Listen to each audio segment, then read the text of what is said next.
자, 오늘은 출애굽기 4장 18절에서 31절 말씀 보도록 하겠습니다. 18절. 모세가 그의 장인 이드로에게 돌아가서 그에게 이르되 내가 애굽에 있는 내 형제들에게 돌아가서 그들이 아직 살아 있는지 알아보려 하오니 나로 가게 하소서. 이드로가 모세에게 평안히 가라 하니라. 19절. 여호와께서 미디안에서 모세에게 이르시되 애굽으로 돌아가라. 내 목숨을 노리던 자가 다 죽었느니라. 자, 이제 호렙산에서 하나님의 소명을 받아들인 그는 이제 순종하기로 결단하고 이 결단을 자기 장인인 그 이드로에게 밝히고 있습니다. 내가 애굽에 있는 내 형제들에게로 돌아가서 그들이 아직 살아 있는지 알아보려 하오니 나로 가게 하소서. 이제 결단을 밝혔습니다. 그런데 사실 이 결단을 밝힐 때 이드로가 평안히 가라 이렇게 허락을 해주고 있는데 실은 지금 바로에게 모세는 이제 반역자로 찍혀서 죽음의 위협을 당하고 있는 상황인데 그 대제국 바로 이 이집트로 다시 돌아가겠다. 굉장히 위험한 상황이어서 누가 봐도 만류할 수 있는 상황인데요. 하나님이 또 하나님의 때에 하나님의 뜻을 따라서 내가 결단하면 여러분 이렇게 사람의 마음도 바꿔주십니다. 아주 편안하게 이렇게 쉽게 평안히 가라라는 허락을 장인으로부터 받게 되었습니다. 그렇지만 말은 해놓았지만 모세가 마음으로 계속 힘든 마음이 있었을 것입니다. 여러분 시시각각 이제 다시 이 바로를 직면한다는 거 굉장히 두렵고 불안할 것입니다. 상황을 우리가 유추해 보건대 그가 어쨌든 총애를 받았을 텐데요. 바로로부터 알고 보니까 그 바로가 죽이라고 명한 유대인이었다는 사실과 그리고 그가 지금 민족을 해방시키기 위해서 쿠데타를 기획했다는 사실을 바로가 알았을 때 얼마나 이 모세에 대해서 배신감과 증오를 느꼈겠습니까? 그것을 알기 때문에 하나님의 명령에 순종하기로 결단하고 돌아가기로는 했지만 아마 밤에 자다가도 여러 번 그 식은땀을 흘리고 깨고 불안한 마음을 가지고 있었을 것입니다. 근데 그때 하나님께서 그에게 다시 말씀하셨습니다. 애굽으로 돌아가라. 내 목숨을 노리던 자가 다 죽었느니라. 하나님께서 그의 두려운 마음, 불안한 마음도 아시고 그에게 직접 너의 목숨을 노리는 자들이 죽었다라고 이야기하시면서 애굽으로 돌아가기로 한 그의 결단을 이제 감당할 수 있도록 또 격려하고 있음을 보게 됩니다. 이것은 사실 딱 그 즈음에 태어난 모세의 둘째 아이의 이름을 보면 이것이 이제 어떤 의미였는지를 알 수 있습니다. 출애굽기 18장 4절에 보면 하나의 이름은 엘리에셀이라 이는 내 아버지의 하나님이 나를 도우사 바로의 칼에서 구원하셨다 함이더라. 바로의 칼에서 구원하셨다라는 뜻으로 엘리에셀이라고 지었는데요. 자기는 이제 돌아가기로 결단했지만 가면 정말 바로의 칼에 죽을 수밖에 없을 거야라는 두려움이 있었는데 하나님이 이렇게 그가 해결할 수 없는 문제를 해결해 주셨음을 보여주는 내용입니다. 내가 할 수 있는 일을 내가 결단하면 내가 할 수 없는 일은 주께서 실행하십니다. 결단은 우리의 일이고 역사는 하나님의 일인 것입니다. 자, 이렇게 되자 20절 모세가 그의 아내와 아들들을 나귀에 태우고 애굽으로 돌아가는데 모세가 하나님의 지팡이를 손에 잡았더라. 자, 이제 모세는 모든 장애물이 거쳐졌고요. 하나님 앞에서 자기 좌절감이 너무 커서 소명을 받아들이지 못하는 것도 진정한 겸손으로 이제 그 결단하며 그 소명에 헌신했고요. 그의 마음에 있던 두려움도 하나님께서 정말 안심할 수 있도록 이렇게 바로를 이제 죽게 하심으로 말미암아 이제 나아갈 수 있도록 환경도 열어주셨습니다. 그래서 나아가는 그의 모습을 보십시오. 아내와 아들들 나귀에 태우고요. 하나님이 약속하신 하나님의 권능을 상징하는 지팡이 하나 딱 짚고 갑니다. 이 모습은 정말로 대제국 이집트를 향해서 아내와 아들 그들 이렇게 나귀에 태우고 지팡이 하나 짚고 가는 모습은 정말 그 계란으로 바위치기라는 말 정말 연상케 해주는 그런 모습입니다. 그러나 우리는 이 초라한 계란처럼 보이지만 여러분 하나님 우리를 붙드신 그리고 또 바로 이 모세의 손에 들려 있는 이 하나님의 능력의 상징인 하나님의 지팡이는 결코 약하지 않습니다. 자, 21절 하나님께서는 이제 이 나아가는 모세에게 조금 더 구체적인 지시들을 주고 있습니다. 여호와께서 모세에게 이르시되 내가 애굽에 돌아가거든 내가 내 손에 준 이적을 바로 앞에서 다 행하라. 그러나 내가 그의 마음을 완악하게 한즉 그가 백성을 보내주지 아니하리라. 자, 모세에게 이제 하나님의 지팡이를 의지해서 가는 모세에게 이야기하십니다.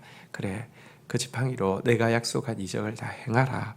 내가 그 이적들을 보여줄 것이다. 그러나 바로는 내 백성 보내주지 않을 것이다. 내가 그의 마음을 완악하게 하기 때문이다. 이렇게 이야기하면서 여러분 자기가 갈 때 어떤 일이 이루어질까 정말 하나님의 능력을 보이면 바로 굴복하겠지라고 착각하지 않도록 굴복하지 않을 것에 대해서 미리 이야기하고 있습니다.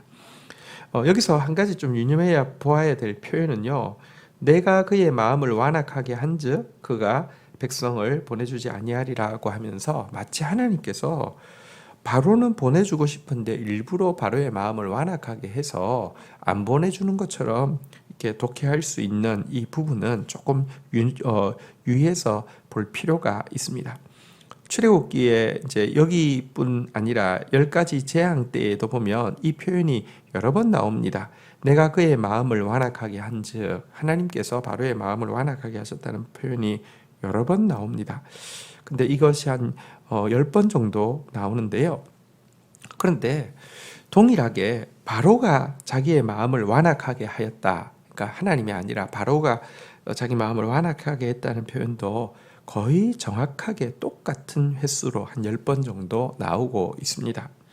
그러니까 이것은 하나님이 바로의 마음을 완악하게 한 것이 아니라 바로가 마음을 완악하게 하는 것을 하나님께서 그 완악한 대로 내버려 두셨다, 방임하셨다라는 뜻이지 하나님께서 그렇게 완악하게 하도록 조종하셨다는 뜻은 아닙니다. 여러분 물론 어떤 때는 악인이 악을 행하는 것을 하나님 강권적으로 막기도 하고요. 이렇게 돌이키기도 하시는 능력이 있습니다. 그러나 악이 분량이 차게 되면 여러분 그 악이 심판이 이를 때까지 이제 하나님께서 그런 특별한 개입도 하지 않고요. 방임하십니다. 그것에 대한 내용이지 무슨 바로가 착한 사람이어서 바로가 돌이키고 싶은데 하나님이 이렇게 억지로 못하게 했다 그런 뜻이 전혀 아닌 것은 좀 유념할 필요가 있습니다. 자, 그런데 이렇게 내보내지 않으면 어떻게 됩니까? 이 말을 들은 모세는 굉장히 두려웠겠죠. 기적을 행해도 안 보낸다고 하면 내가 뭘 할 수 있을까?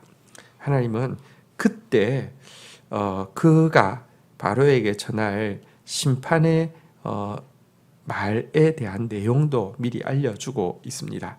22절 한번 보도록 하겠습니다. 오늘은 바로에게 이르기를 여호와의 말씀에 이스라엘은 내 아들 내 장자라. 23절 내가 내게 이르기를 내 아들을 보내 주어 나를 섬기게 하라 하여도 내가 보내주기를 거절하니 내가 내 아들 내 장자를 죽이리라 하셨다 하라 하시니라. 자, 저들이 완악하게 나와서 보내주지 않는다고 하면 너는 심판의 명령을 전하라라고 이야기하면서 그 다음 스텝에 대해서도 알려주고 계십니다. 이스라엘은 내 아들 내 장자다. 라고 부르고 계신데요. 이것은 하나님이 성도를 향해서 가지고 있는 부성애적인 사랑을 잘 보여주는 것이고요. 또 이스라엘을 내 독자 내 아들이라고 하지 않고 내 장자 내 아들이라고 한 점에서는 후일의 신약시대에 이스라엘뿐 아니라 이방인들이 구원에 참여하는 하나님의 아들들이 될 것을 암시하는 것이기도 합니다. 근데 어쨌든 내 아들 내 장자가 나를 섬길 수 있도록 내 보내라고 했는데 네가 보내지 않았기 때문에 너의 아들 너의 장자를 내가 심판할 것이다, 죽일 것이다 라는 명령을 전하게 하셨습니다. 이것은 또한 이 바로가 이 이스라엘의 남자 아이들이 태어나면 다 죽이게 한 것에 대한 또 하나님의 공의로운 심판이기도 하고요. 그리고 온 인류가 이스라엘을 포함해서 이집트뿐 아니라 이스라엘 포함해서 모든 인류가 사실은 범죄로 말미암아 하나님의 공의로운 심판 앞에서는 다 죽을 수밖에 없는데요. 사실 하나님이 당신의 아들, 당신의 장자이신 예수 그리스도를 대가로 지불하여서 온 인류를 구원하실 계획에 대한 내용을 또 포함하고 있습니다. 장자의 죽음 앞에 어린 양을 잡아서 분설주 아무님 방에 바르고 그 피 안에 있는 사람들만 구원을 받게 하신 것이 바로 이 재앙의 다른 면을 보여주는 것이기도 합니다.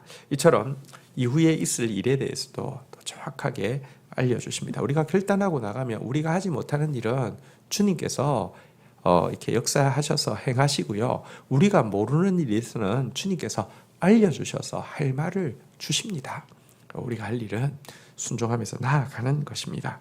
24절 모세가 길을 가다가 숙소에 있을 때 여호와께서 그를 만나사 그를 죽이려 하신지라. 25절 십보라가 돌칼을 가져다가 그의 아들의 포피를 베어 그의 발에 갖다 대며 이르되 당신은 참으로 내게 피난편이로다 하니 26절 여호와께서 그를 놓아 주시니라. 그때에 십보라가 피난편이라 함은 할례 때문이었더라. 자, 그런데 갑작스러운 일이 돌발적인 일이 생겼습니다. 하나님의 명령을 붙잡고 이제 심판을 단행하기 위해서 심지어 이제 이적뿐 아니라 이집트의 장자들의 죽음에 대해서까지 대언하기 위해서 나아가는 모세를 하나님께서 갑자기 죽이려고 하셨다는 것입니다. 물론 다행히 십보라 부인이 눈치를 채고 그의 아들의 포피를 베어서 갖다 주면서 당신은 내게 피난편이다 라고 이야기했더니 하나님께서 그를 놓아주셨다라고 이야기를 하고 있는데요. 하나님께서 죽이시려고 했던 이유는 할례 때문이다 라고 주석이 되어 있는데 상황이 어떤지 좀 살펴보도록 하겠습니다. 여러분 사실 이제 모세에게는 두 아들이 있었죠. 첫째는 게르솜이라는 아들이었고요. 두 번째가 우리가 아까도 살펴본 바대로 엘리에셀이라는 아들입니다. 하나님이 나를 도우사 바로의 칼에서 구원하셨다. 그가 이제 돌아가기로 결단했을 때 돌아가겠다고 또 말도 했지만 두려움에 떨고 있을 때 하나님께서 그의 생명을 찾는 바로 왕의 죽음을 이야기했을 때 지은 이름이죠. 그리고는 아마 곧바로 이집트로의 걸음을 단행하게 된 것 같습니다. 그러던 중에 길이라는 곳에 이제 숙소에 이르렀을 때가 8일째가 넘었는데요. 아마 이 여행 중이기도 하고 또 정신이 없기도 하고 그래서 그랬는지 이 할례의 연한인 8일째를 그냥 아마 무의식 중에 좀 넘기게 된 것 같습니다. 여러분, 이 할례는 하나님께서 아브라함과 언약을 맺으실 때에 그의 모든 자손들과 언약의 증표로서 행하라고 주신 것인데요. 할례는 이제 두 가지 뜻이 있습니다. 하나는 마음의 포피를 베어서 이런 이 겸손함으로 하나님 앞에 서라는 의미를 가지고 있습니다. 겸손함이 없이는 하나님 앞에 설 수 없고요. 또 한 가지 할례의 보다 구체적인 의미는 이 어린 양의 대속의 피 안에 거하는 것, 이 피 흘림은 사실은 어린 양의 대속의 피를 상징하는데 이 어린 양의 대속의 피 안에 거해야 된다는 것을 상징하는 의식이기도 한데요. 그러니까 겸손히 어린 양의 피를 의지하는 사람만이 구원받을 수 있다라는 의식인데요. 여러분, 이 할례를 이제 지금 하나님의 심판을 전하기 위해서 가고 있는 모세가 좀 뭐 부지 중에 혹은 이렇게 그 실수로 이렇게 그 넘기게 되었을 때 하나님께서 모세마저도 죽이려고 하신 사건은요. 하나님의 법을 전하는 사람은 자신부터 정확하게 그 법 앞에 이렇게 그 정직하고 철저하게 서 있어야 함을 보여주는 것이고요. 지금 애굽의 장자의 죽음, 아들의 죽음에 대해서 이 선언하게 하셨는데요. 이 죽음을 사실은 이 할례, 다시 말하면 예수 그리스도의 피 안에 있지 않으면 누구도 피할 수 없다는 사실도 잘 보여주고 있습니다. 어쨌든 아내는 이제 급하게 이제 그 둘째 아들의 여기 그 이제 아들의 이라는 단어가 아들의 포피를 배웠다는 단어가 나오는데 이것은 단수로 되어 있습니다. 그래서 첫째인 게르솜을 이야기하지는 않고 둘째인 엘리에셀을 이야기함을 알 수 있는데요. 어쨌든 아들의 포피를 배웠고 그리고는 이것을 가지고 이제 그 남편의 발에 갖다 대면서 되게 피남편이다 이렇게 이야기를 했죠. 이 할례의 피를 통해서 할례의 피를 흘린 대가로 다시 얻게 된 남편이다. 뭐 이런 뜻이겠죠. 어쨌든 이렇게 해서 모세는 지금 자기가 이집트로 가서 선언하는 이 하나님의 말씀이 살고 죽는 정말 엄중한 문제라는 사실을 하나님의 이 명령이 엄청 준엄하다는 사실을 알고는요. 실은 이제 그 아내와 아들들을 데리고 가려고 했던 일정을 포기하고 아내와 아들을 장인께 맡겨두고 단신으로 이제 이집트를 향해서 가기로 결정하게 되는 계기가 됩니다. 이 일이 얼마나 준엄한지를 그가 깨달았기 때문일 것입니다. 자, 27절부터 보겠습니다. 여호와께서 아론에게 이르시되 광야에 가서 모세를 맞이하라 하시매 그가 가서 하나님의 산에서 모세를 만나 그에게 입을 맞추니 28절 모세가 여호와께서 자기에게 분부하신 모든 말씀과 여호와께서 자기에게 명령하신 모든 이적을 아론에게 알리니라. 자, 이제 모세가 혈단신으로 이제 그 나아가려고 이제 길을 어느 정도 갔겠죠. 그렇지만 이 시내산이 워낙 큰 산이니까요.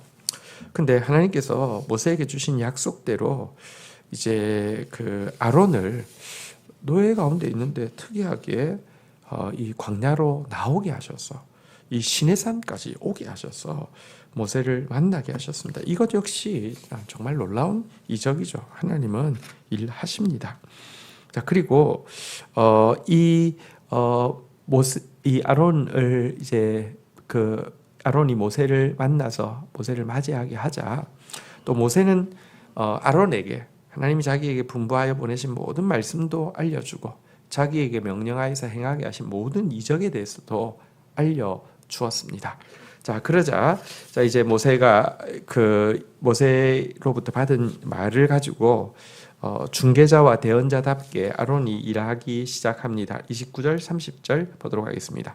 모세와 아론이 가서 이스라엘 자손의 모든 장로를 모으고 30절 아론이 여호와께서 모세에게 이르신 모든 말씀을 전하고 그 백성 앞에서 이적을 행하니 31절 백성이 믿으며 여호와께서 이스라엘 자손을 찾으시고 그들의 고난을 살피셨다 함을 듣고 머리를 숙여 경배하였더라. 자, 아론이 이제 중개자와 대언자답게 모든 이스라엘 장로들을 불러 모았고요. 그들에게 하나님께서 모세에게 이르신 모든 말씀을 다 전했습니다. 그 후에 모세는 그들 앞에서 하나님이 허락하신 그 이적, 두 가지 이적을 보여주었습니다. 지팡이가 무서운 코브라로 변했지만 꼬리를 잡아도 금방 또 마른 힘없는 지팡이로 변하는 표적을 보여주었고요. 손이 이게 품에 넣었다가 뺐더니 문둥병이 발해서 이제 불치병이 되었는데 다시 넣었다 빼니까 깨끗하게 되는 이적을 통하여서 하나님께서 이 이집트의 권세가 아무것도 아니게 되게 하시고 이스라엘의 부정한 죄가 깨끗하게 될 것에 대해서 보여주었습니다. 그러자 이스라엘 백성들은 그들을 찾아오신 하나님, 그들의 부르짖음을 들으시고 그들을 돌아보시는, 그들의 고난 가운데서 그들을 돌아보시는 언약의 하나님 여호와 앞에서 모두 머리 숙여서 경배하게 되었습니다. 바로 이 하나님, 오늘도 모세가 결단하자 그가 할 수 없는 일을 행하셨고 또 그가 알지 못하는 것을 가르쳐 주셨고 또 그리고 그에게 약속하신 동력자를 보내주셔서 이제 이스라엘 장로들 앞에 서게 하시고 그들로 여호와를 경배하며 무리 숙이게 하신 그 하나님이 우리 하나님이십니다. 그럴진데 우리부터 정말 예수 그리스도의 피 안에 더 들어가고 겸손히 더 들어가고 그분의 말씀 앞에서 더 철저하게 순종하면서 우리가 이 12통을 또 부을 때 하나님은 일하십니다. 하나님의 영은 운행하십니다. 오늘 이 말씀 붙잡고 또 우리 잠시라도 우리 찬양이 올려 나올 때 하나님 앞에 중심을 들여서 함께 기도할 수 있기를 바랍니다. 제가 기도하겠습니다. 하나님 감사합니다. 모세가 결단하자 그가 할 수 없는 일들은 하나님이 하셨음을 보게 됩니다. 그가 알지 못하는 일에 대해서도 하나님께서 알려주셨음을 보게 됩니다. 그에게 약속하신 대로 또 동력자 아론을 광야까지 시내산까지 이끌어 내시고 또 중개자가 되고 대언자가 되어서 이스라엘 장로들에게 모든 말씀을 전하게 하시는 모습도 보게 됩니다. 오늘 나에게 요구하시는 것은 내가 할 수 있는 일 결단하고 나아가라 하심일진데 하나님 오늘 내가 할 수 있는 일 미루지 않고 결단하고 나가는 자 되어지게 하여 주시옵소서. 그러나 주님 내가 예수 그리스도의 피 안에 겸손히 속해 있지 않다고 하면 나부터 하나님의 말씀 앞에서 정직하고 철저하게 반응하지 않는다고 하면 하나님의 구원과 심판의 통로가 될 수 없음을 고백합니다. 하나님의 말씀을 알게 해주셨사오니 그 말씀 앞에서 더 두렵고 떨림으로 실행하고 준행하는 자로 설 수 있도록 은혜를 베풀어 주시옵소서. 오늘도 하나님의 구원을 보게 하여 주옵소서. 우리를 찾아오셨고 우리의 고난을 살피신 주님을 경배합니다. 예수 그리스도의 이름으로 기도 올립니다. 아멘.